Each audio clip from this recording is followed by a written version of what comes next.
Is Zillow going belly up? I'm sure you've heard by now that Zillow ditched their iBuyer program division and will fire 25% of its employees in the process. So what does this say about Zillow, their algorithms, and what might they see in the future of the housing market? I'm Keith Walker from the Walker team of Intero. Let's have some discussion about what all this means. This moment cast a shadow on what had been a hot new trend in real estate for years and represented a rare stumble for one of the industry's biggest names. But it also raised a big question. What happens next? Through its iBuyer program, Zillow currently has 7,000 properties in its portfolio to unload.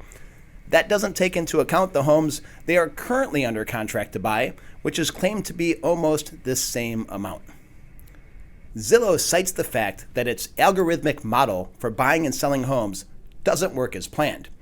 Rich Barton, Zillow's CEO, stated, "We've determined the unpredictability in forecasting home prices far exceeds what we anticipated."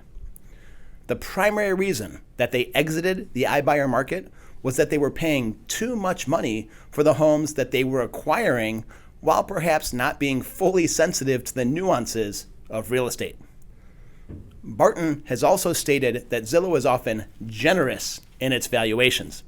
In the Bay Area alone, the fine print in their own website states that they only have a 67% chance of being accurate within 10% of the actual value. As a matter of fact, our area is stated to be one of the most inaccurate areas for Zestimates in the nation. One of the most important lessons from Zillow's epic fail is the critical nature of valuation in the home buying process.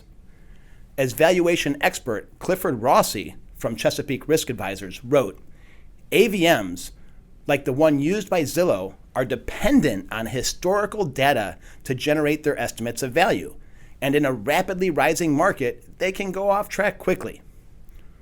What's missing from these models? Qualified appraisals from a local expert. Real estate values vary from town to town, block to block, school to school, and can swing drastically based on views and location. Think busy street or electrical tower. All things an algorithm can't account for with one broad sweep. At the end of the day, evaluating real estate is like evaluating collectibles and art. Sometimes you just need to have a human being look at it. Now, keep in mind that Zillow holds more information about homeowners and housing trends than almost any other entity out there. So, here's some food for thought. What might they know? Here's what I would be looking at. As a publicly traded company with a brilliant CEO, a team of analysts, and a great economist on staff, they are taking the position of what will be taking place, what the projection is over the next 2 to 3 years. They're probably thinking that double-digit appreciation each year is no longer going to be expected to support the iBuyer model.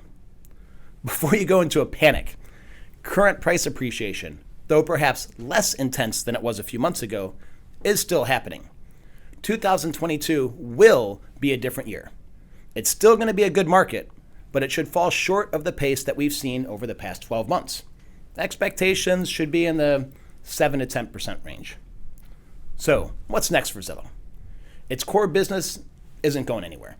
It makes a substantial income selling leads to realtors, and they're continuing to invest in all parts of the digital transaction, like showing time. I would expect them to have another move up their sleeve soon. One thought: power buyers and the mortgage business. Reach out to me for more information on that scenario. Once again, I'm Keith Walker, and I'm here to educate and navigate, not speculate and fabricate.